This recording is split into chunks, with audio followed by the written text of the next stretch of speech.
अस्सलाम वालेकुम एवरीवन, क्या हाल है आप सबका। Hope you are also fine. आज हमारा टॉपिक है कि कभी आपने सोचा होगा कि जब आप ब्राउज़र में google.com या कुछ भी गूगल सर्च करते हो या फिर यूट्यूब, व्हाट्सएप, इंस्टाग्राम, टिकटॉक कुछ भी अगर आप करते हो तो ये टाइप करते हो तो आपके स्क्रीन पर वो पेज कैसे आ जाता है। ये फ़ौरन पेज ऐसे नहीं आता, उसके पीछे बहुत सी टेक्नोलॉजीज यूज़ होती हैं। बहुत से स्टूडेंट्स यही इनका सवाल होता है, कंफ्यूजन होती है कि वो पे कैसे फ़ौरन फ़ौरन से वो इंटरफेस आ जाता है। फर्स्ट स्टेप मैं स्टेप बाय स्टेप आपको बताऊंगी।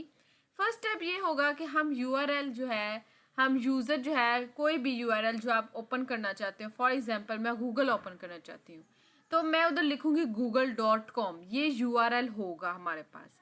ठीक है, जब आप google.com टाइप करते हो ब्राउज़र को पहले ये पता करना होता है कि गूगल का एड्रेस क्या है।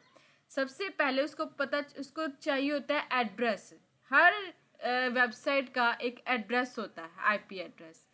तो देन डीएनएस क्या करता है, डीएनएस जो है मैंने इसको डिटेल में वीडियो मैंने प्रीवियस लेक्चर में एक्सप्लेन कर दिया है। अगर आपने नहीं देखी तो सबसे पहले आप वो जाके देख लें कि डीएनएस क्या करता है, डोमेन नेम को आईपी एड्रेस में कन्वर्ट करता है।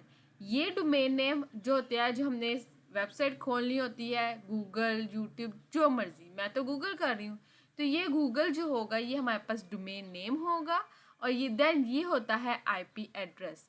तो डीएनएस इस डोमेन नेम को इस आईपी एड्रेस में कन्वर्ट करता है।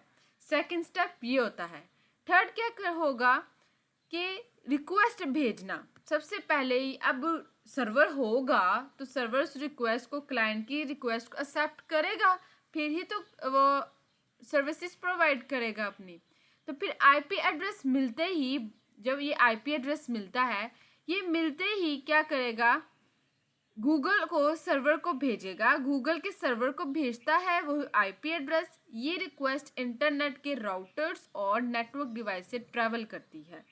ये काम होता है रिक्वेस्ट भेजना गूगल के सर्वर तक। नेक्स्ट स्टेप है सर्वर ने रिस्पॉन्स दे दिया। जब हमने सर्वर रिक्वेस्ट रिसीव करता है, जब ये रिक्वेस्ट भेजते साथ ही सर्वर क्या कर लेता है, क्लाइंट की रिक्वेस्ट एक्सेप्ट कर लेता है। फिर वेब पेज को डाटा वापस भेजता है जिसमें HTML, CSS और इमेज होती है। ये सारी चीज़ें होती हैं, ये फ़ौरन भेज देता है, वापस डाटा भेज देता है। फिर देन क्या होता है, ब्राउज़र डिस्प्ले करता है। ब्राउज़र ये डाटा रीड करता है और स्क्रीन पर गूगल का होम पेज शो करा देता है। ये काम होता है सिंपल कि हम इसके देखें, हम तो सिर्फ ये सर्च करते हैं तो फ़ौरन ये आ जाता है। इसके पीछे जो ये चीज़ें हो रही होती है, ये मोस्टली स्टूडेंट्स को नहीं पता होता, ये एग्ज़ाम में आ जाता है और हम सर पकड़ के बैठ जाते हैं और हमें ये पता ही नहीं होता हमने इसके पीछे क्या टेक्नोलॉजी यूज़ हो रही होती है। तो अगर आप सोचते हो कि google.com या यूट्यूब कुछ भी हमने सर्च करना होता है तो टाइप करना सिर्फ एक क्लिक है, नो। तो अब आप जानते हो कि पीछे कितनी टेक्नोलॉजी का मैजिक काम करता है। सिर्फ इसके लिए, सिर्फ ये सर्च करते हैं तो ये इंटरफेस हमारे पास आ जाता है। बहुत से लोगों को यही लगता है कि बस इसके पीछे कोई टेक्नोलॉजी नहीं है, लोगों को पता ही नहीं होता है। भैया पता कर लो कि अब ये इसके पीछे इतना ज़्यादा काम होता है, हर स्टूडेंट की नॉलेज में ये होना चाहिए। अगर आपको ये वीडियो अच्छी लगी है तो इस चैनल को सब्सक्राइब करें, लाइक करें, शेयर करें, कमेंट करें। मिलते हैं नई वीडियो के साथ। ओके, अल्लाह हाफिज़।